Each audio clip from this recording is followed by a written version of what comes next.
The 13th generation of the most popular action camera series is here. Is this the end of an era, or GoPro once again will prevail? Let's expect.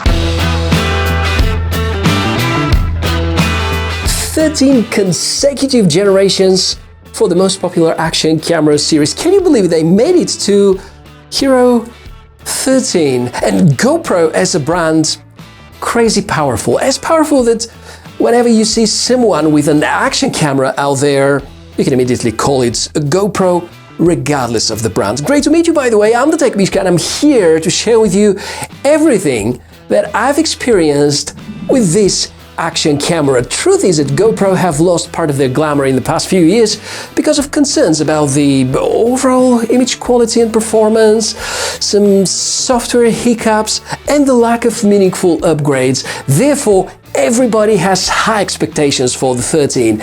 Is it exceptional? Let's find out.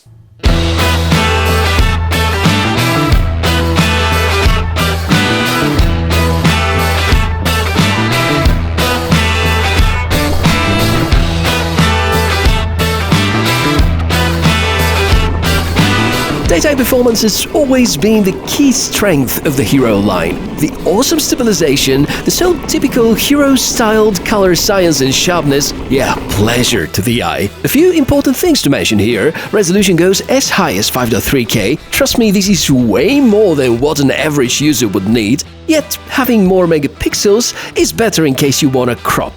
Could be a disadvantage in case you have a weak video editing piece of hardware. The Hero line continues to roll about slow motion, namely frames per second in a given resolution, adding even greater amounts of frames now for a limited period of time though. But, well, worth it. It's always great to have dope slow motion with action cameras. And as announced by GoPro, HLG support means that the camera can now record content in legit HDR, but keep in mind that still some devices can play back such type of content, and editing requires a lot more attention. Fun fact, Hero 12 was advertising HDR feature, which was more of a gimmick. That mode captures two simultaneous frames, blends them together, and squashes the results back into HDR. With HLG, it's the right way to go, and recording is done in a different color space, such as what the latest iPhone models can do, for instance. For the record, Osmo Action 5 by DJI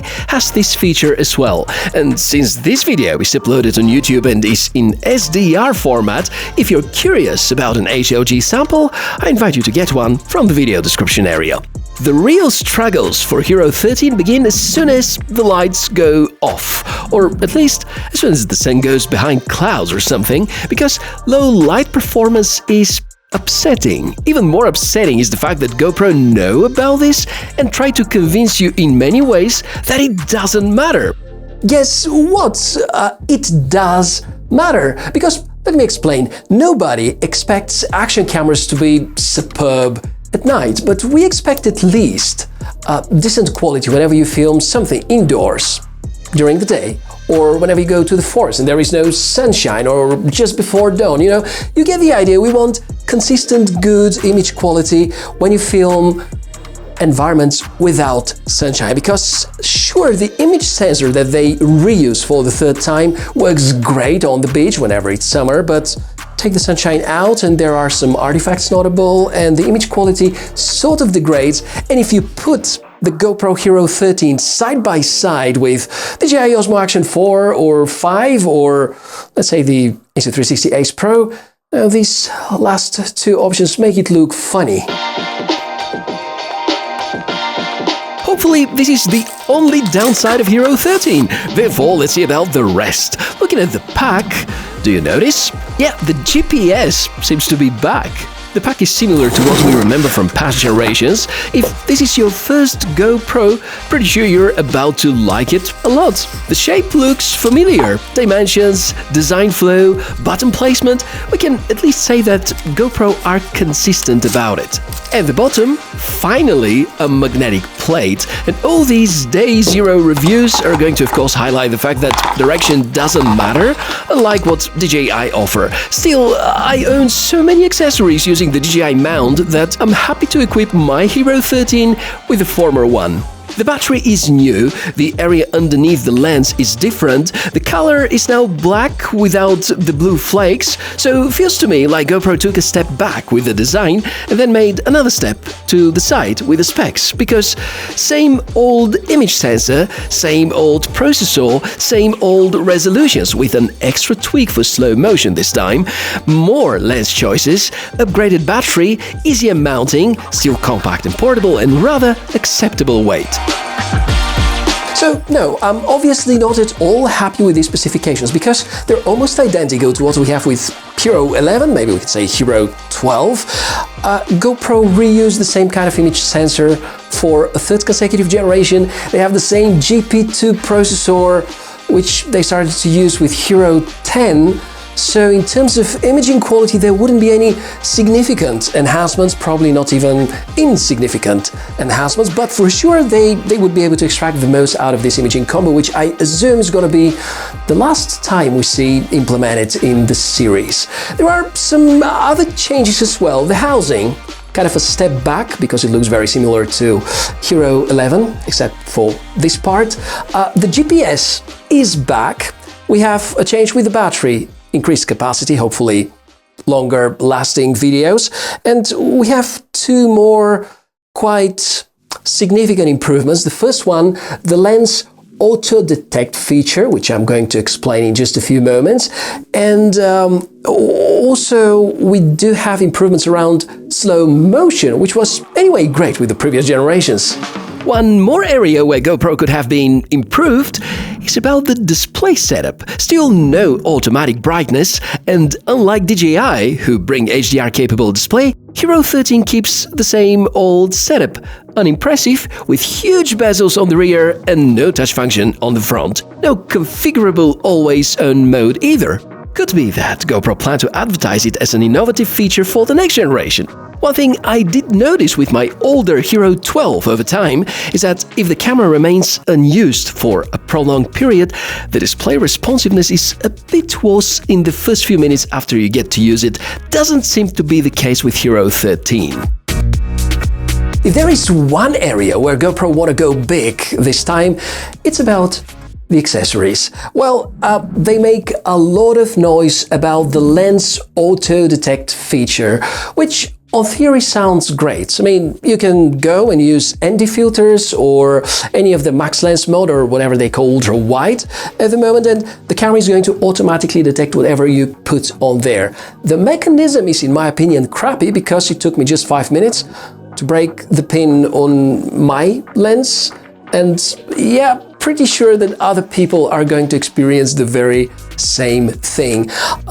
Additionally, although they advertise some tips and tricks around ND filter use automatically, this wouldn't be a game changer overall. Feels to me more like an attempt from GoPro to limit the manufacture of third-party accessories and kind of sell more from their own. Because let's be honest, if you buy the ultra-wide kit together with the anamorphic lens and the macro lens, is probably gonna cost you as much or maybe even more than buying the action camera itself. Battery life, on the other hand, is great. Feels better than Hero 12 and 11. It is not a game-changing boost, but definitely better. I guess better enough to excuse the new battery form factor. Because right, if you already bought a few batteries for the good old Hero 12 for $25 each, they are now useless with Hero 13. Recording times see improvement between 10 and 20%, and this is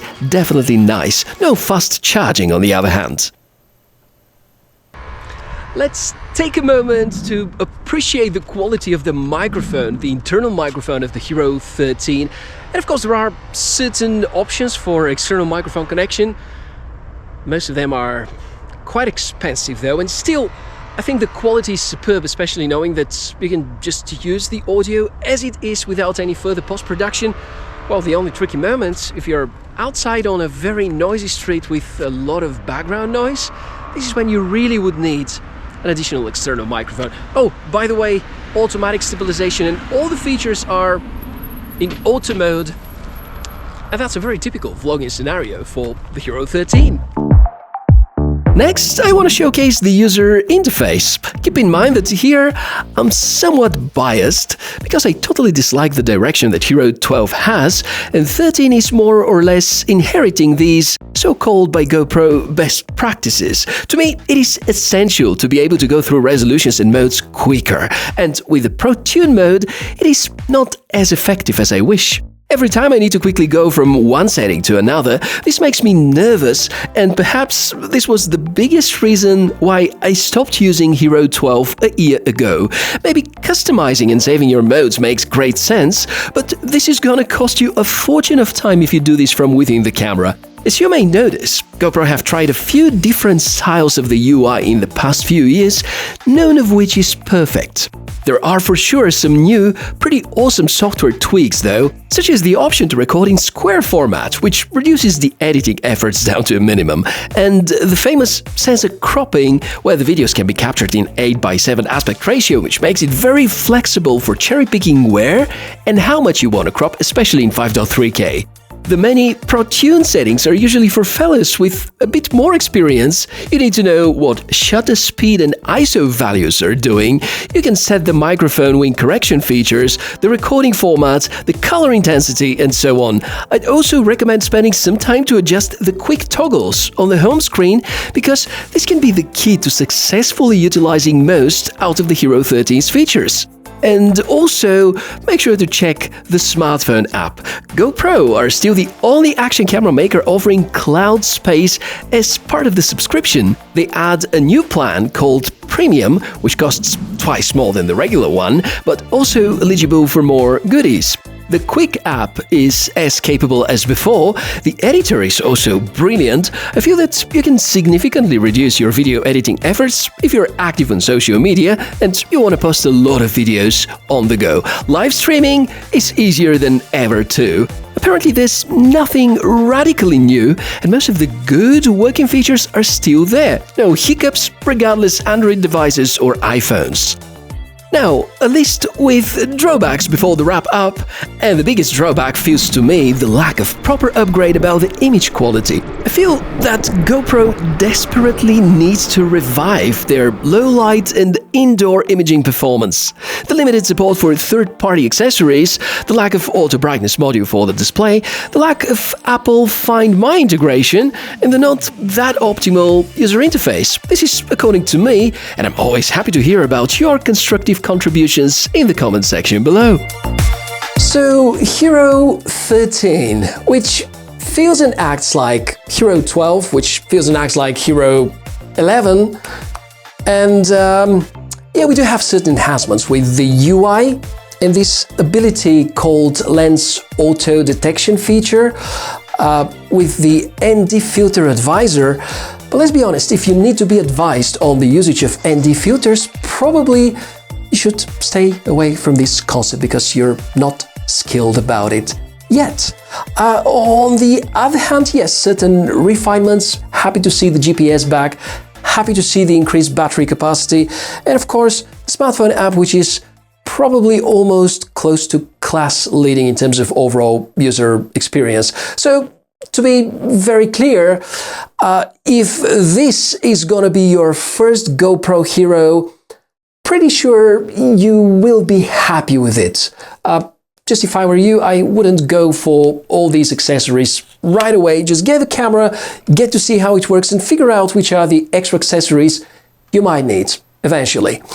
If you already have Hero 12 or Hero 13, maybe even Hero 10, I think it's better to wait until Hero Generation 14, because none of these upgrades are actually going to improve the image quality and are going to bring in something drastically different. I think this is going to be the end of an era. It's either going to be the end of GoPro as a company, or, because I believe they have all the resources, the experience and the knowledge to integrate new hardware, they will bounce back with something significantly better next year, or at least I hope so. Eager to hear about your opinion. Comment section down below the video if you want to buy the camera or support my work here on the channel in any way or form, you can check the video description area. You can give me a like, you can subscribe to the channel, you can enjoy life, make some dope shots regardless of your action camera, just use passion. And I, Michael the Tech Mishka, can't wait to see you in the next episode. Bye.